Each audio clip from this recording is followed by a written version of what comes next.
Breaking news. Larry Hoover has been released from ADX Supermax per Donald Trump. Round of applause to Donald Trump.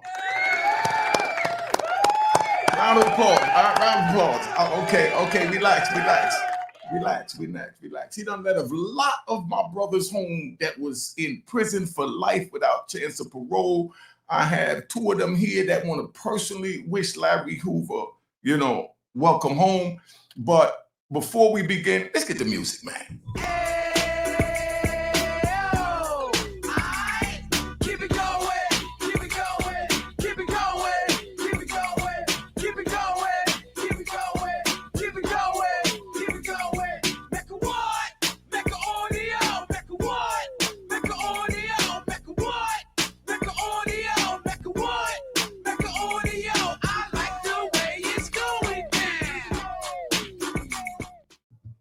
All right, you know what it is. Unique Mecca Audio, man. Larry Hoover has been released from federal prison. If you don't know who Larry Hoover is, I'm going to give you a short synopsis. And I got Akbar Prey here. I got JoJo Capone. And I got Knoxilus, a.k.a. Knot. He's going to tell you who he is. These is all official brothers. And I just want to say that, man, law is good, Big Dirk, he's home, Little Dirk going through it, but that's why we got to come together and push forward. And but now let me tell you a little something about Larry. Larry Hoover is 73 and from Jackson, Mississippi, is a former gangster and the founder of the Chicago street gang Gangster Disciples. In 1973, Hoover allegedly ordered a murder and was sentenced to 150 to 200 years in Illinois State Prison. A federal investigation later led to his conviction for running a continual criminal enterprise, aka a CCE. I was charged with a CCE. A CCE is saying that you continue to run a drug enterprise. That's a violation of Title 21. It's kissing cousins to the RICO that they're using on all the rappers now. Young Thug, Diddy, Lil Durk, they all kissing cousins. With the RICO, you got to have 2 predicates. The CCE, you got to have 3 predicates. And with the RICO, it got to be carried more than a year and a day. And with the CCE, it has to be a drug charge, and that's the way that works. Now, where Hoover is at. Hoover was imprisoned in ADX in Florence, Colorado, locked up for murder, conspiracy, extortion, continuing to engage in a criminal enterprise. His criminal penalty was 6 life sentences from the beginning, his upbringing. Hoover was born on November 30th, 1950 in Jackson, Mississippi. He moved to Chicago, Illinois at the age of 4. At the age of 13, Hoover dropped out of junior high and joined a gang called the Supreme Gangsters when he was involved in petty theft and muggings. In 1968, Hoover was romantically involved with Wendell Jenkins, with whom he shares one of his 3 children. They were denied marriage by the Illinois Department of Corrections until January 9th, 2020. She stuck with it. That's true love. Round of applause to her. Round of applause to her. All right, relax, y'all. Relax. Let me finish this. Right. So now Hoover was formerly associated with the GDs, with the GDN lieutenant, Marion Taylor. He also was involved himself in fighting cold cases about murders that are only now coming to light. Also tied to the organization. Of course, they had to throw one of those in there. So forgive me for putting it there, but I had to let it know what it is. Now, the criminal history, 1973, William Young was murdered. On the evening of February 26, 1973, William Pookie Young, a 19-year-old neighborhood drug dealer, was abducted and later shot dead in the alley near 68th Street and Union Avenue in Inglewood, a neighborhood on the south side of Chicago. His killing was ordered by Hoover allegedly after his name was mentioned as one of the 3 people accused of stealing drugs and money from the gang 6 days earlier. Andrew Howard was arrested on March 16, 1973, while Hoover went in hiding in Chicago. On September 21st, 1973, Hoover was driving a stolen truck and was asked to stop for a traffic violation. He tried to run away from the scene, but was arrested. The police also discovered that he was also wanted by William Young's in William Young's murder. Now, in October 1973, Howard and Hoover were both indicted for the murder, and in December, both were sentenced to life in prison and 200 years in prison in the state. However, Hoover was sent to Statesville Correctional Center in Crest Hill, Illinois, to serve out his term. 1997 is where the criminal enterprise came in from what they said Hoover did while he was in the prison. So the enterprise didn't come from the street. This was a separate charge, and that's why it's a federal charge. And right now, President Trump, you know, the honorable President Trump that pardoned me and a few of my good brothers, and hopefully he'll get the rest of them. But, you know, in 1997, he was sent to ADX, and that's what he was pardoned for, but he's still waiting sentencing on some charges that they held in the back just for situations like this. In case he would have won his appeal, then they bring this up. So now, even though he's free, he got to go to Illinois and deal with the Illinois situation. So he's not all the way out yet. The fight still continues. Now, while in prison for murder, on August 22nd, 1995, after a 7-year undercover joint investigation by the Illinois Department of Corrections, Federal Bureau of Investigation, Federal Bureau of Alcohol, Tobacco, Firearms, and Explosive. However, Hoover was indicted for conspiracy, extortion, money laundering, drug-related offenses, and continual criminal enterprise while in prison. That's what he just got pardoned for. See, I can't give it to you no more clear than that. Now, a lengthy federal investigation using wiretaps led to Hoover getting arrested. Prosecutors alleged that his gang had 30,000 soldiers in 35 states and made $100 million a year. He was arrested at the Dixon Correctional Center by federal agents and moved to the Metropolitan Detention Center in downtown Chicago to stand trial. In 1997, Hoover was found guilty of all charges. He was sentenced to 3 additional life terms in federal prison. Hoover is currently serving his sentence in ADX Supermax until today, when the Honorable President Trump pardoned Larry Hoover. Attempts to appeal. In 2021, Hoover, having hired Bill Cosby's former attorney, Jennifer Bongine, tried to appeal his sentence under the First Step Act, but was denied by the U.S. District Judge, Harry Linweber. Now, gang and its impact. Now, this is what they're trying to go on right here. Now, in 1969, Hoover and David Barksdale called a truce and decided to combine both of their respective rival gangs, Supreme Gangsters and Black Disciples, together to become the Black Gangster Disciples Nation, BGDN. Now, the death of David Barksdale and Disciples takeover. In 1974, after the leader of the Black Disciples, David Barksdale, died of kidney failure stemming from injuries incurred in a 1970 assassination attempt, however, took over the reins of the Black Gangster Disciple Nation.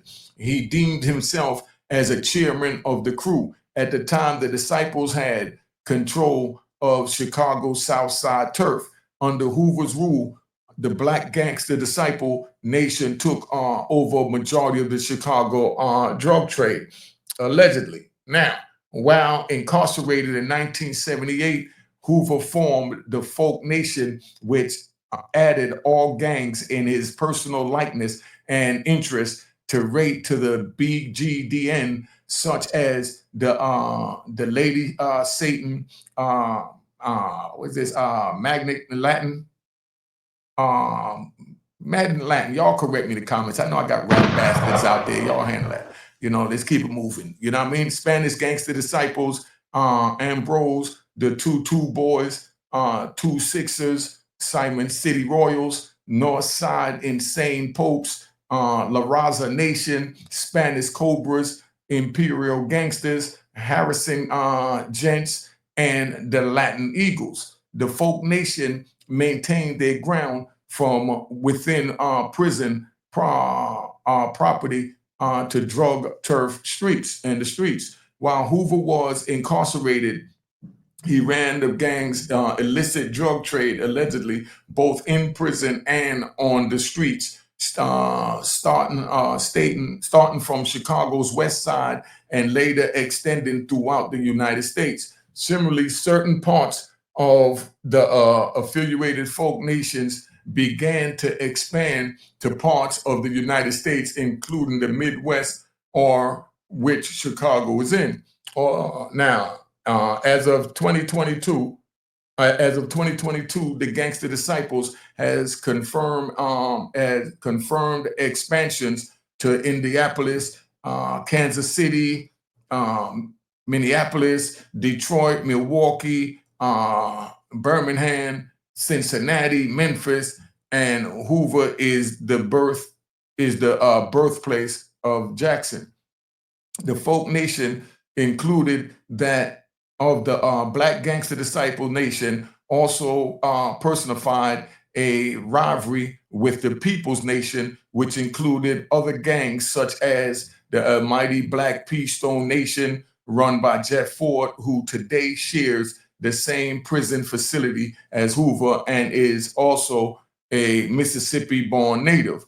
Almighty Vice Lord Nation, Latin Kings, McKay Cobras, Southside Almighty, Insane Popes. The Southside fraction were rivals with the Simon City Royals, Satan Disciples, and 2 Sixes, causing them to splinter themselves from the Northside fraction, Almighty Saints, and the Four Corner Hustlers. The Gangster Disciples also engaged allegedly in a city rivalry with South Memphis crew, the love murdering gangsters, formerly LMG Mafia, right? So then we got disputes with the Black Disciples, right?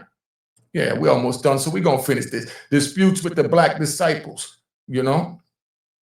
All right, so dispute with the Black Disciples. Okay, in 1989, the Black Gangster Disciples began having leadership problems as they noticed Hoover's leadership of the Folk Nation Alliance deteriorated once he shifted his sole focus towards the now splintered Gangster Disciples. Allegedly, the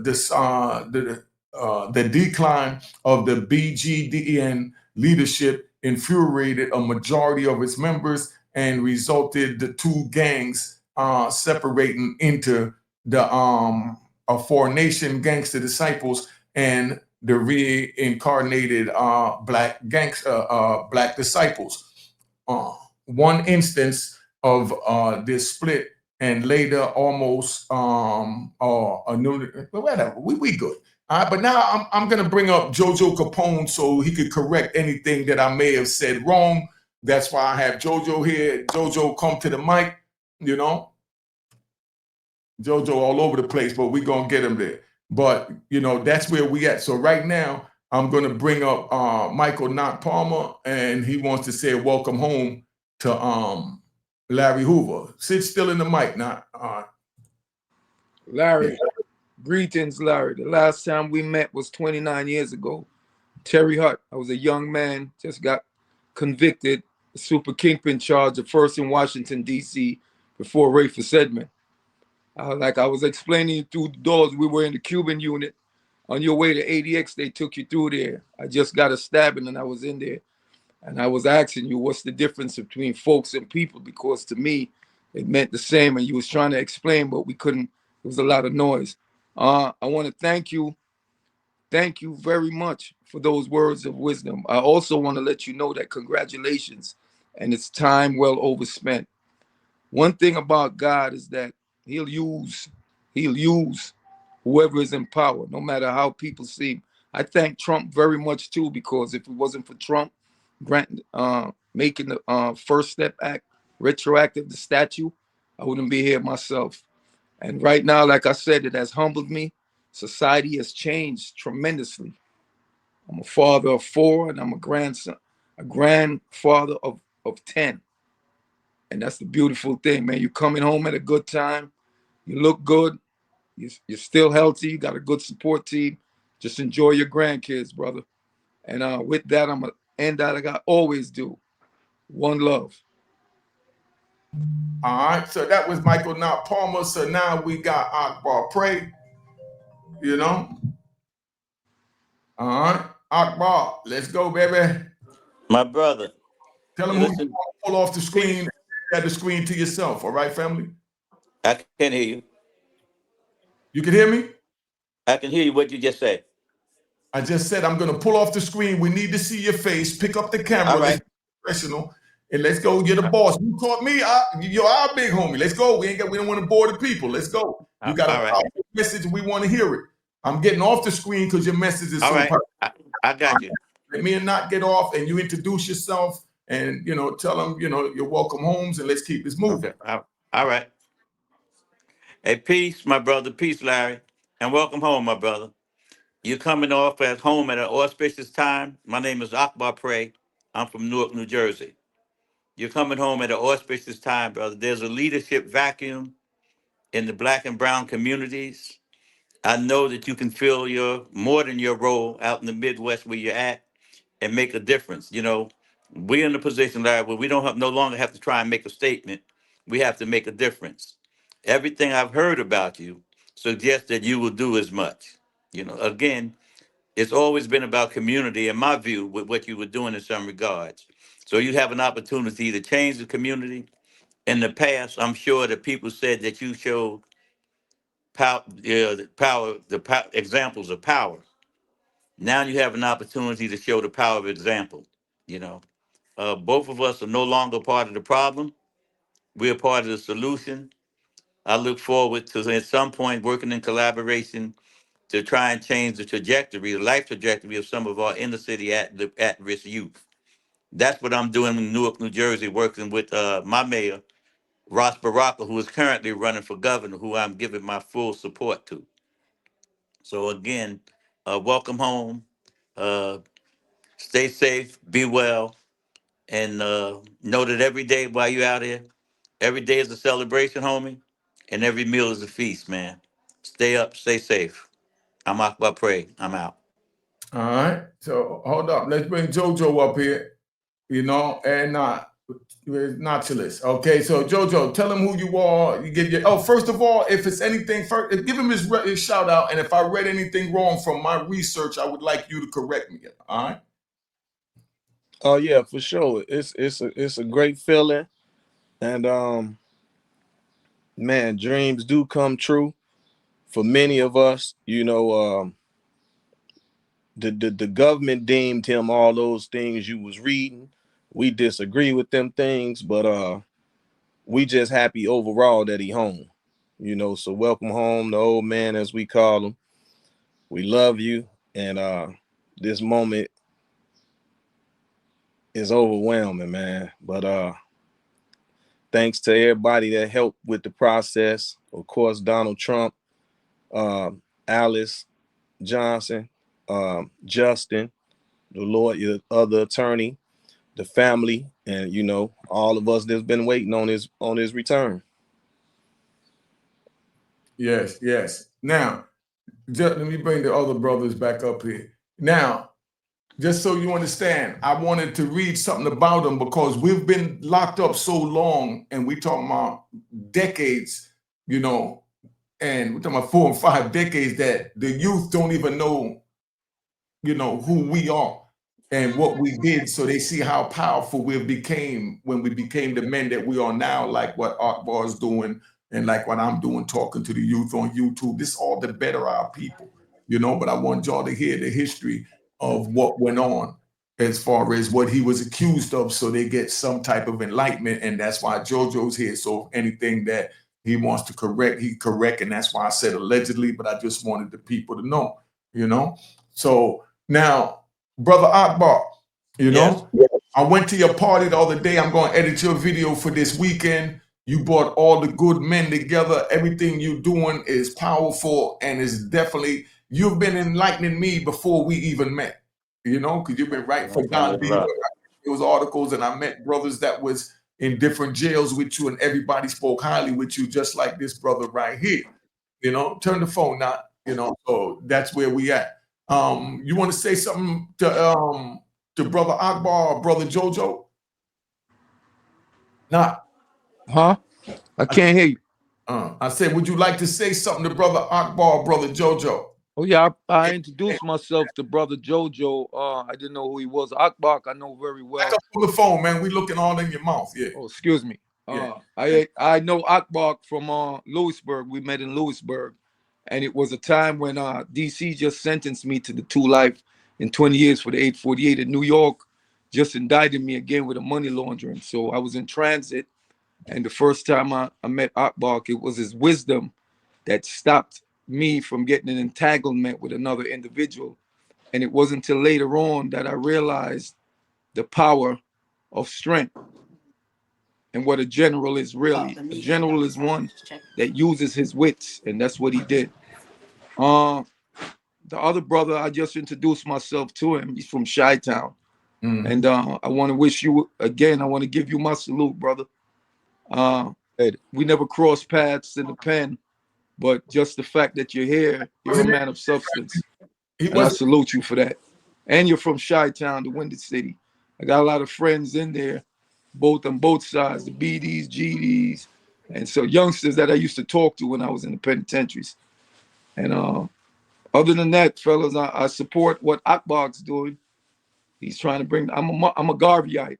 I'm a British Jamaican, and we're about our community. And Marcus Garvey said, in order for us as a race, as a whole, to come together, we have to come together. We have to have our own hospitals, our own schools, our own banks, our own foodery, you know, and our own teachers. And that is what slowly, I believe, is slowly happening. I say, excuse me, I have a call. I say that every generation rewrites itself. The generations today, they're knowledgeable, they're smart, they're intelligent, but they lack wisdom. The wisdom is what we, the elders, supposed to direct them. But we have some elders, as we know, that is on some buffoonery. They're worse than the youngsters. And that's why, to me, I believe there's a void between the young and the old. I can only use from my experience what I did, when I spoke to the gang members inside the penitentiaries. I used to talk to them, listen to them, and they asked me, how do I do it? How can I move around by myself? Or how can they get out their situation? One thing prison taught me, it humbled me, and it made me deal with people on an individual basis. And when I did that, I realized that although we're all put in one spot, we're all from different walks of life. When you hear another man's story, you understand why he do what he do. And it's a humbling experience, especially when the youngsters want to change. And I salute both of you gentlemen there, because I know, and Unique, because I know our main goal is to try to use our life and to deter the youngsters from taking a life. And with that said, fellas, I salute all y'all. I have it seems like I'm getting laryngitis. So with that, I'm going to end gracefully while I still have a little voice left. And peace and blessings. And again, congratulations, Larry. You're well deserving. Welcome home, Larry Hoover. All right, round of applause to Larry Hoover. Round of applause to Larry Hoover. All right. Hey, Akbar, would you like to share how you have worked with the youth as far as, you know, the gangbangers? You know, you've gotten to situations where you had to stop something real serious. I want them to know the power that we had from on the inside, and the administration noticed that. That's why they put us out here, so that we could do what we're doing now. And we're trying to come together and stick together whatever way we can. And that's why we got multiple different states up here, you know, because we work together. We got JoJo Capone, always been there. He came to New York, hung out with me, and he already know the red carpet here. I take him to see all the other gangsters, and it's all love. Whoever don't like it, you know what I mean? JoJo, my brother, you know, and that's what it is. Now, Larry, because JoJo hears some about how we help the youth, because he got a good foundation too. He travels the world. He's trying to fill up his passport. I'm gonna let him tell you all about that. I found that was crazy interesting. But give him one of the stories or something how you have changed the cycle from the inside with the generation came under you. Are you talking to who you talking to? Oh, your mic messed up. Yeah. Nah, hey, come out and come in. I'm gonna let JoJo talk. Come out and come back in. Cause your mic messed up. All right. Hey, JoJo. Yeah. Tell me about your passport joint and what you're doing and what you have donated and about your different foundations. Talk to them about who you are.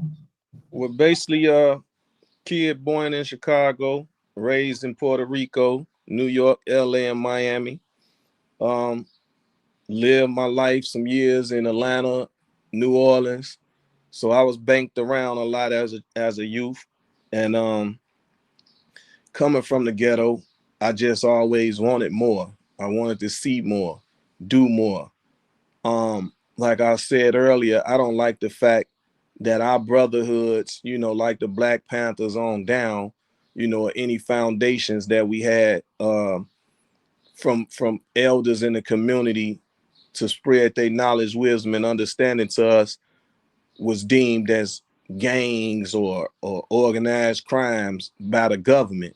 But us as the people, we see it different. We see that this uncle and these aunties feeding us if our parents was deceased or if our parents was incarcerated or if our parents just didn't have it. So the misconception of just throwing gangs on every group, it's just distasteful to me. And it always been that way because I knew the truth and I knew what the brotherhoods done for a lot of us, whether it been GDs or Vice Lords or El Rukins, Black Peace Stones. It was, you can loop them in the same group as you would have did the Panthers. The government just didn't want that to be the bright side of it. But it's a lot of public information today to where you can see the books and the literatures on these organizations, and you will see that what it was speaking of, protecting your neighborhood, protecting your people, because at these times of them brothers starting these groups, they was dealing with Jim Crow laws and racism, so every other ethnicity had a group, but they didn't want to call them criminal gangs. They would just speak on them as if it was normal. And then only thing you would hear of is like, okay, the Italian mafia, the Irish mafia, and they left it at that. But for us, when it's black, they automatically said, oh, they criminals, they here to kill, deal drugs. But if you think none of us had owned no planes, none of us owned no boats to bring no drugs over here, that's something that the government of this country would have had to deal with, and as we seen down the line, they the ones that was bringing it over here, and using the CIA to fund it, what I'm saying, to our communities, which had our culture and our group of people in shambles the way that it did. They planted drugs, they forced the drugs on us, they dismantled the families. The projects was for the Navy and Army, the Army veterans and all that, to come to when they get out of the Army. That was a place for them to go with their families. And then they just turned that into impoverished neighborhoods and areas for our culture, when they was gentrifying back then. The gentrification always been going on. So in a lot of cities, or I'll speak on for Chicago, we didn't see white people unless it was the police, or a phone company or something like that. But we didn't, so they kept us segregated. And I think still to this day, the state of Illinois is the most segregated state in the country. So we still deal with it right now to this day. So when you have guys like Jeff Fort, Larry Hoover, Vice Lord members, that came through, Mickey Cardwell, the MCs, and all of them had their groups of people trying to help the youth at the same time. The same thing that Akbar saying he's doing now, the same thing you doing, Unique, same thing I do. It's just a cycle repeating itself all over again. We distance ourselves from any negativity, so that way they don't do the same thing that they done to the brothers before us. Soon as we try to help our community and culture, they gonna put that jacket on us, you know. So we got to learn how to stray away from that part. And if you can't have 1 foot in the street and 1 foot out, because that's what allows them to keep saying we just using everything as a front, because that's what they love to do. Oh, that's a front. He's not really trying to help the community. He using that for drugs. He using this for this and that. And then they still playing they same games with planting this stuff on people. You know, they send us through hell and high water to try to get grants and things that we need to, you know, they stripped everything from us. So by us not even have the finance that we need, they feel like we're going to resort back to the streets or to some criminal enterprise to try to get money to do right for our people, when it shouldn't have to be that way when we got these resources here for us to do. So that's why I tell the youth all the time, you can live the same way that you think this person is doing wrong to get their money. You can live that same way without doing nothing wrong. And I giving them examples. You just got to have discipline. You know, you save your checks for three to 4 years. You can buy whatever car you want. You fix your credit. You can get the house you want. You know, so even though the Congress and them was just passing certain laws that they wasn't giving us the same loans, or they was giving higher interest rates on the properties that we was trying to get just by our last names, you know. So it was a lot of racism plaguing the property and trying to buy homes and whatever you needed a loan for. It was racism within that, you know, to where they didn't give it to us. Or if we tried to sell a home, they depreciate the value, you know. So people was having to send a white couple that they was cool with into the home to get the rightful money that they was asking for, and then, you know, break them off and get them a piece. But that's this backdoor stuff that was going on, just even in the real estate business, you know. So we never can get over the hump of the racism that plagues in America. So we got to do everything that we can, think smarter, work harder, you know, to get where we want to go. But for the most part, I would love to say, you know, publicly that what Larry set forth for us, Jeff Ford set for us, and others that I mentioned set for us. It was the teaching us about school, knowledge, wisdom, understanding. You know, don't do drugs. Like it's public record on the laws and policies that was set forth by us, you know, in our culture. And it wasn't nothing to do with harming nobody. You know what I'm saying? Hurting nobody. It was love, life, and loyalty, you know, but they don't speak on those type of things. But I want y'all to do the research on your own, so it don't seem like I'm just taking up for my city or speaking good on my city, and y'all hearing about what's going on in my city as of today. But it's no difference. It's just magnified with these cameras all over the place. But it's the same thing. These youth are on these prescription drugs and this alcohol that's on every corner. So I saluted the pastors that was getting a lot of these liquor stores shut down on every corner. We didn't need them. So, you know, anything that was harmful to us, do away with it in our neighborhoods, and you can see our people thrive. So that's where I'm at today. You know, stay away from all the negativity and just push the positivity. Once again, you know, much love to Larry Hoover, much love to the family. We always been impatiently waiting for this day. So he's finally home. Hopefully he can come home, finally touch and hug the family, see the grandchildren, get some fresh air, go on some of these islands, enjoy the weather, man, in the rest of his days, live it comfortably and peacefully. So with that, salute to you, Unique. I hope the brother not health get better, and much love to Akbar. Keep doing what you're doing. And my guys that's in Newark, I stay in tune with them, so I know they pushing the same movement and trying to help keep the streets clean as well. Okay, Akbar had to step away. I want to thank everybody for tuning in. Akbar, you there? You Yeah, want I'm to right say? here. All right, come in the camera, family. All right. Yeah, so you want to tell them about your foundation if you didn't already? I don't even remember because you was off the screen. You got Well, something you want to say so we could get off and give you the floor? okay. Yeah. All right. So I've been peace, home y'all. about. By Akbar, take the stage. Peace, salute.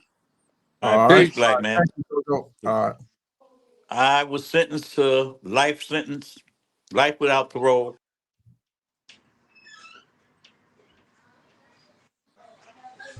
Go ahead. Go ahead. We're listening. Without parole plus 50 years. I did 36 and a half years. I've been home little under 8 months.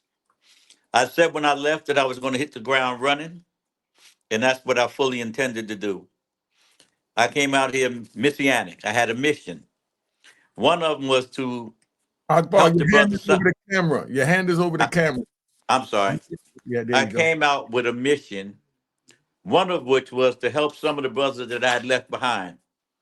I said I was not coming home to pop bottles or make it rain at clubs, but to try and make a difference.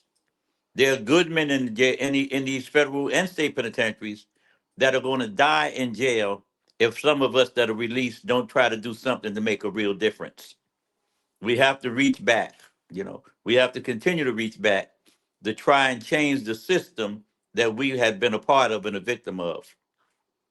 While I was in FCI Butner, I met a lot of young brothers that were on gang time. They were online.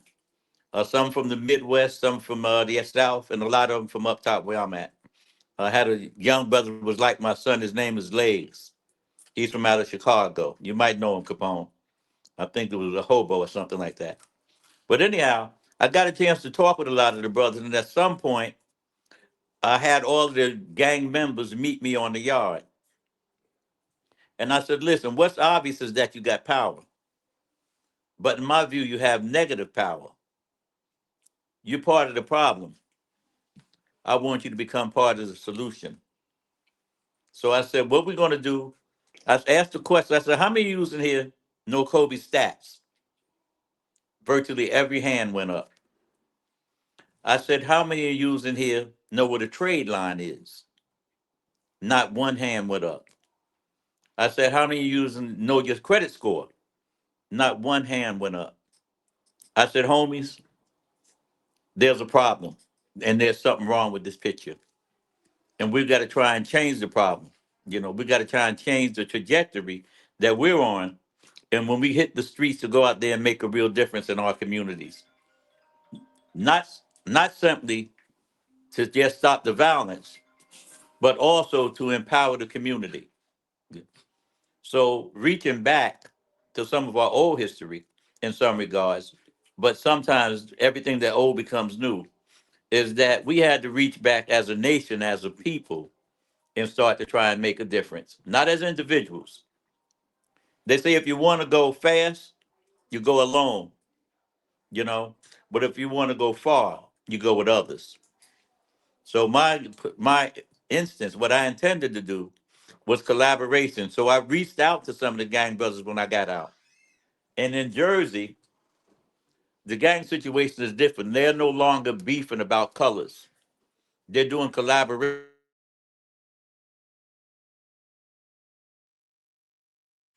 He was getting deep. Hold up. Hopefully he come back in because that's where he at. Now turn the light on in your room. Now it got dark.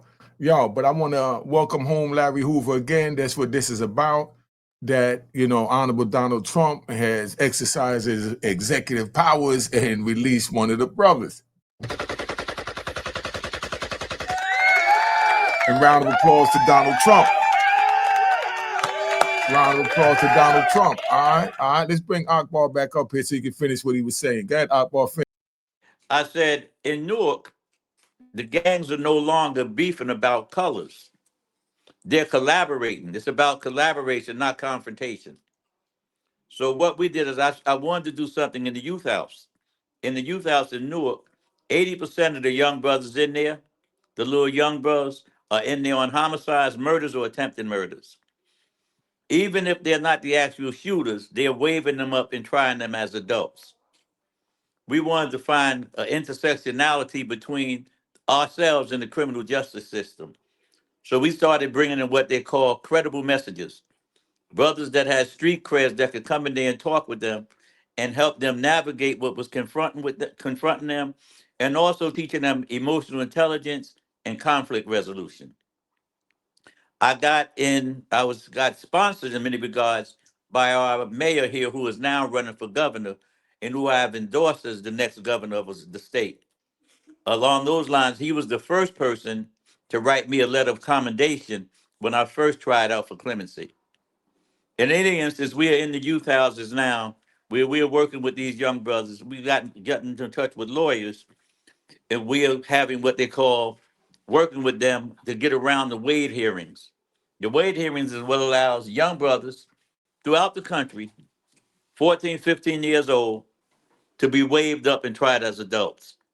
In New Jersey, on the first degree, that could mean that you could come in at 15 and leave out damn near 50.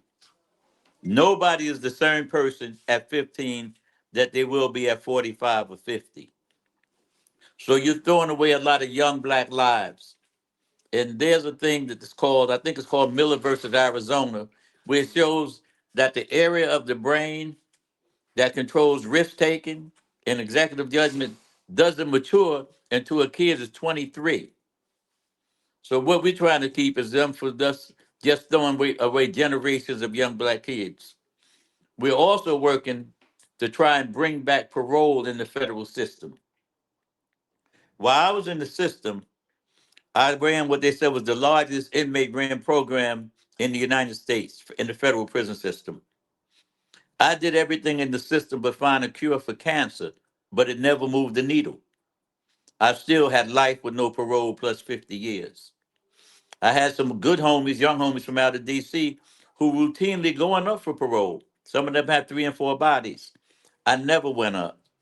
And I knew that this was patently unfair, not just to me, but to the countless other brothers in the federal system that had long or extended sentences that never went up.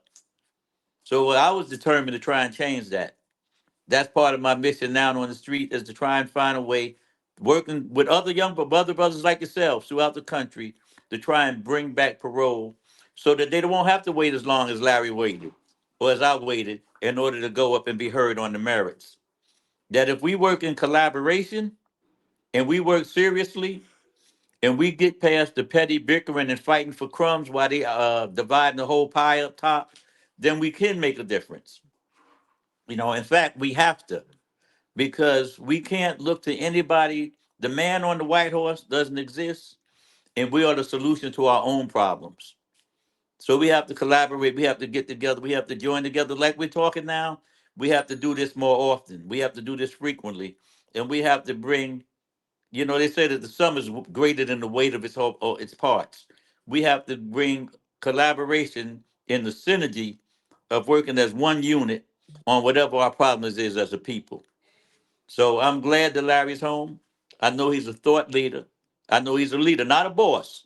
You know, when you're a boss has to give a command. A leader can give a request. When the boss goes or falls, they say that nigga's broke. He's gone. When a leader falls, they say that's our leader. Larry's been a leader. We have to lift him up. So we have to redefine ourselves, brothers, not as bosses. We ain't written and giving commands. We're bending to our brothers and giving requests. So, I mean, to that end, this is what I'm doing in Newark. I'm hoping that this is a template for other brothers to do it across the country and to empower our communities. Once we stop the violence, then we also have to empower the communities. Where do we go from there? So this is my mission. This is what I'm on. This is what I'm about. Like I said in the past, I showed examples of power. I returned back to my city to show the power of example. So Larry, stay up, man. Stay safe. Enjoy the rest of your life. Like me, you're probably a great great grandfather. So I'm gonna spend a lot of time with the kids, but I'm also messianic. I'm gonna spend these years trying to make a difference, man. I'm sure that you will too, bro. Stay up, stay safe, man. My name is Akbar Prey, and I'm out.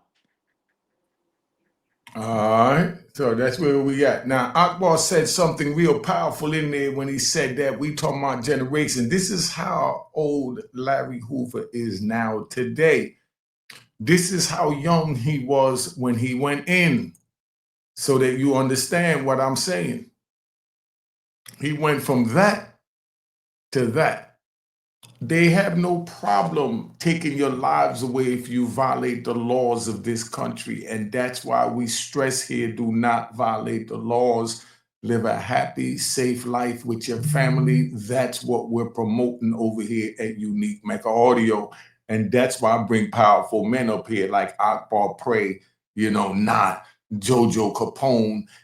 He spoke on giving each other a hand up. That's Prince from the Supreme Team. The hand up came from Big C from the Supreme Team. This is family. We all together, even though we wasn't, blessed, and y'all would look at it as crazy because you know how the rat bastards and flip-flop in public trolls carry on. But when I say blessed, I mean just to be in each other's physical, circumference during our prison time to absorb our strength, so that we could go back to separate prisons even stronger with our comrade strength embedded in us. That's what it's like. I wasn't blessed to be on a compound with Akbar Prey, but I heard so many things from people that he's blessed, and then they came with his energy, and his energy rubbed off on me, something like what they call secondhand smoking, for y'all to understand where I'm at. But when we meet each other in person, now that energy goes back to where it's at, and it absorbs the rest and come back. And I feel like a young Akbar Prey, or should I say a elderly, a seasoned Akbar Prey, a seasoned, not a seasoned, but me and Not was on the same compound, a seasoned, Prince Gerald Miller, because we wasn't blessed to be on the compound, but I got a chance to see him and absorb the energy that I've gotten from other people that was around him to get his energy to bring it back to me. I know this is real simple if you fall back and listen, rewind it. But look, Larry Hoover came out older than this, because this picture may be a decade old. But I want you to remember that when he went in, this is what he looked like. So they took all his youth from him, from this to this, and that's what we're trying to prevent right now over here at Unique Mecca Audio.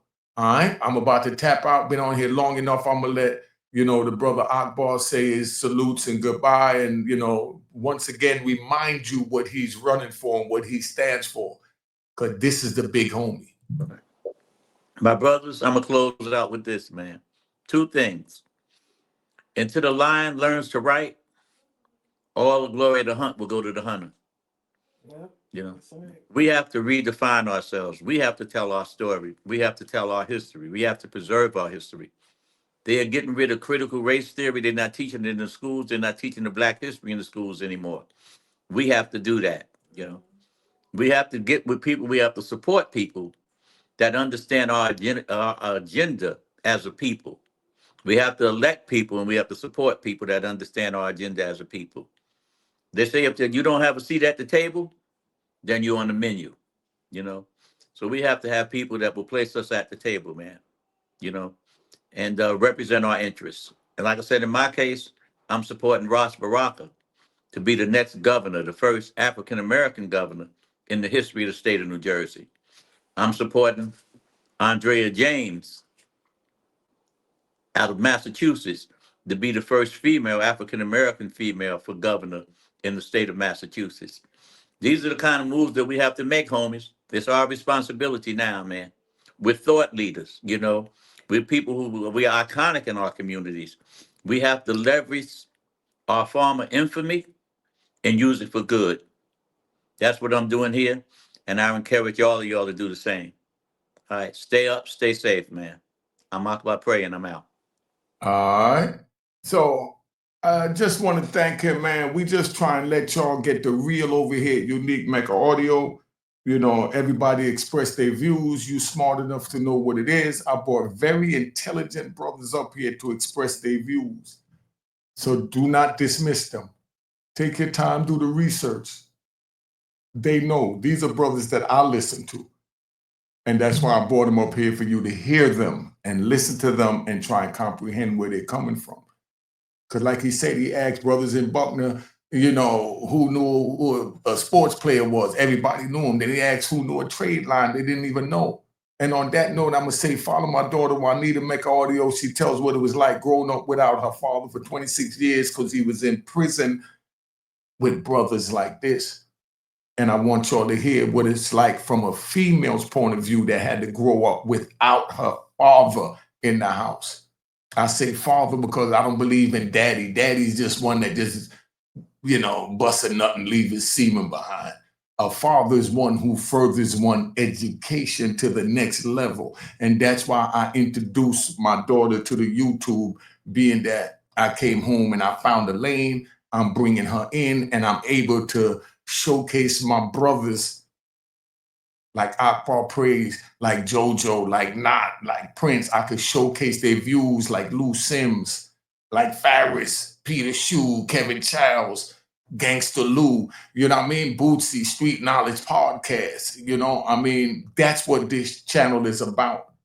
We're not into the controversy. We don't disrespect anybody. We just say the truth. You might not like it. If you don't like it, respond in the comments, but be respectable. If you respond all crazy, they have a button on YouTube called hide the user. I can hide your comments. Only person would see it is you. So you'll send 1,000 comments thinking that the world is reading it and you're a clown and a comedian because you're nothing more than a rat, bastard, and flip-flop weird in public troll. Just fall back and let the people get the wisdom. Akbar spoke a lot of jewels. JoJo spoke a lot of jewels. Not spoke a lot of jewels. I bring nothing but the best. Let's tap out. All right? Cheers, cheers, toast the crime, toast the crime, the crime, the crime, the crime.